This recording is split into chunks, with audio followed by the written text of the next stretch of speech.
My name is Awe.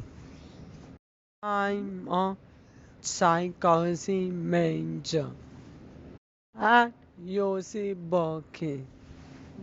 That was me trying to read out what I type. I am a minimally speaking autistic and type to communicate. My brand of autism also comes with a bunch of comorbidities, behavioral and health challenges. At UC Berkeley I'm a staff writer for the student newspaper, The Daily Californian. I'm very interested in research, so was a research assistant at the Henshaw Lab and now at the Berkeley Disability Makerspace Lab. I am also an undergraduate student instructor for a semester-long class on autism. Modern life is stressful even for neurotypical folks. With autism, we have all the typical stresses plus a lot more. For instance, there is continued non-inclusion by society. There is a constant judgment of your abilities, or rather the lack of them. There is continued gatekeeping by professionals based on their perceptions. Even programs meant for autistics may decide you are not the right fit for them. Education will last only 1/4 of our life. So there is worry about what happens in the post-education years and in our later years. We may be young adults now, but soon we will be middle-aged and then senior citizens with autism. We all need something meaningful to do with our lives.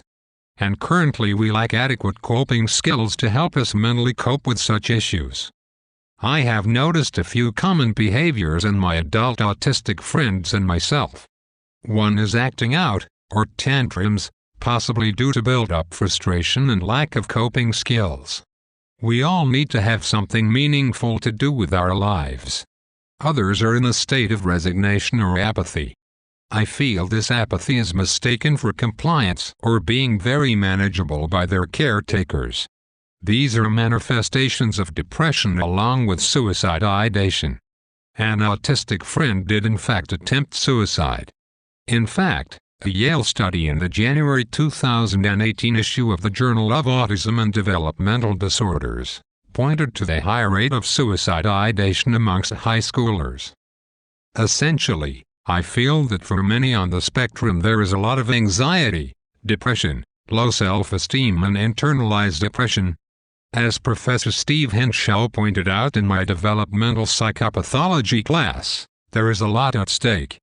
Medication has become the quick fix and the substitute for human support. There are, however, some issues. At an autism conference many years ago, I heard Stanford child psychiatrist, Dr. Antonio Harding, say that psych meds don't seem to work the same way in autistics when compared to the general population. So sometimes the maladaptive behaviors can worsen. In my Psychology of Sleep class, at UC Berkeley, Professor Matt Worker mentioned that meds like sedative hypnotics essentially knock out your higher cortex. The result is non-restorative sleep as it lacks deep brain waves. Restorative sleep is very important in memory consolidation, emotion regulation and learning. In my cognition class, Professor Davina Chan remarked on how propranolol is commonly used in ER to block memory in PTSD clients. Ironically, propranolol is heavily used in autism to address behaviors as it supposedly has less side effects. Imagine trying to be productive and write exams when you are loaded up on drugs, which both block your memory and sedate you. Psych drugs have side effects too.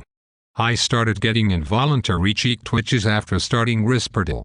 Increasingly, the National Institute of Mental Health is recommending the use of psychosocial therapies in place of drugs.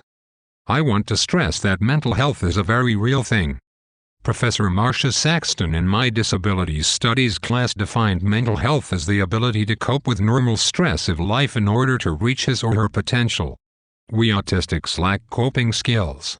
Ironically, there are many treatments and therapies available and routinely used in major hospitals in standalone diagnoses like depression, anxiety, stroke rehabilitation and PTSD. But when it comes to autism, mental health aspect is ignored. So we autistics lack access. A critical need for us in the mental health area is an acknowledgement that mental health is an issue, access to existing mental health therapies, coverage of these therapies by insurance, especially the state disability insurance like Medi-Cal, which many of us will be relying on in the future to cover our health needs. More experts and providers in this field. Now on to some of these cognitive treatments and therapies which are already available to other diagnoses. CBT, MATCH, DBT, ACT, MBSR. A lot of the material about these therapies is from my classes at UC Berkeley. Only a few highlights of these therapies are covered in this presentation. My immediate and incredulous thought when I heard about these in class was, why aren't these an automatic standard of care for autism? Somehow the label of autism seems to blanket many of our needs, which are brushed off as due to autism. CBT has been around since the 1960s. Professor Harvey mentioned that much of university-based research does not make it out into the real world unless they are immediate big money makers. So CBT only emerged in the 1980s for insomnia. It has been well studied since in the treatment of choice for depression, panic disorder and anxiety. The basic presumption of CBT is that thoughts and emotions influence our behaviors and vice versa. Ergo, changing our negative thinking will result in lesser anxiety. A primary tool in cognitive therapy is negative automatic thoughts. NAT is a train of automatic thought that we accept without questioning its validity. This often leads us into thinking traps and maladaptive behaviors. Examples of thinking traps are all or nothing thinking, catastrophizing, discounting positives, emotional reasoning, labeling, magnification or minimizing and mental filter, etc. CBT retrains the brain over time into rethinking situations so that you view them as less overwhelming, thereby reducing maladaptive responses.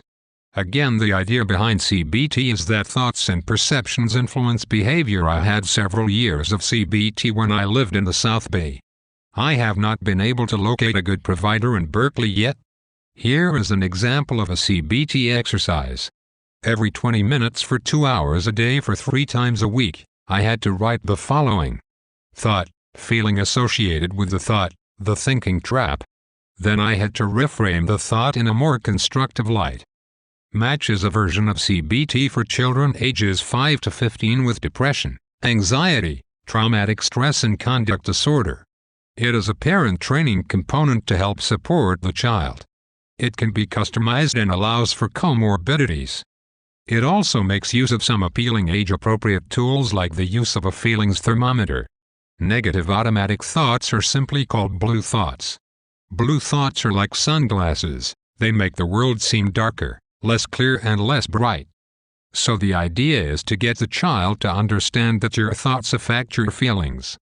Parents support child in finding blue thoughts, looking at evidence, and counter-thinking them into a more realistic true thought. DBT is dialectical behavior therapy. The core dialectic is to balance out the seemingly opposing ideas of acceptance and change towards the goal of a life worth living. A primary assumption is that the therapist can fail, the therapy itself can fail, but the clients never fail as they are doing their best. Commonly used for major depressive disorder and suicide prevention. It's a comprehensive support program done over 1 year with 24-hour support. Aspects include individual psychotherapy, skills training, phone coaching and a consultation team. The skills training portion includes mindfulness, distress tolerance, emotion regulation and interpersonal effectiveness. Mindfulness in DBT is an attempt to reach the wise mind, which is the intersection of the reasonable mind and emotional mind. You want to be mindful of your emotions. You observe and describe your emotion. Distress tolerance is learning that when you can't deal with triggers, you end up acting impulsively and may hurt yourself or others. You can reduce triggers through the TIPP technique. T is to change your body temperature using cold water or ice. I is intense exercise. P is paced breathing. Breathe in for count of 5, hold, and breathe out for count of 7. P is progressive muscle relaxation. Tense muscles when breathing in and relax when breathing out.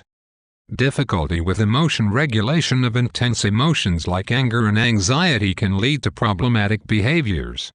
Emotions are expressed first as chemical changes, then show up in the body, face, gestures and outward actions. So you want to act opposite to these actions. Opposite face expression, opposite body posture, opposite action. The main thing about DBT is that it is both comprehensive and intensive with 24-hour support for crisis situations. When I was learning about DBT, I was thinking of how this would be an amazing support for families and autistics who have meltdowns, self-injurious behaviors and aggression. ACT is acceptance and commitment therapy. The basic premise is don't try to change your feelings. Change your relationship with your feelings. Accept your reactions and be present. Choose a valued direction. Take action. Mindfulness is living in the present moment. Diffusion is distancing from unwanted thoughts. You accept instead of avoid emotions. Lead a value-focused life. Values are now, goals are future. There is more. Honestly, when I first heard about ACT in class, I thought it sounded very much like Buddhist philosophy. Indeed, many of these techniques borrow from Eastern philosophy principles. Mindfulness-based stress reduction is the most popular stress reduction program used in hospitals across the country. Some examples are mountain meditation, where you visualize yourself slowly becoming a strong mountain that is strong, solid and grounded. Loving kindness is learning to love yourself by repeating, "May I be happy, may I abide in well-being, may I be secure, may I dwell in safety."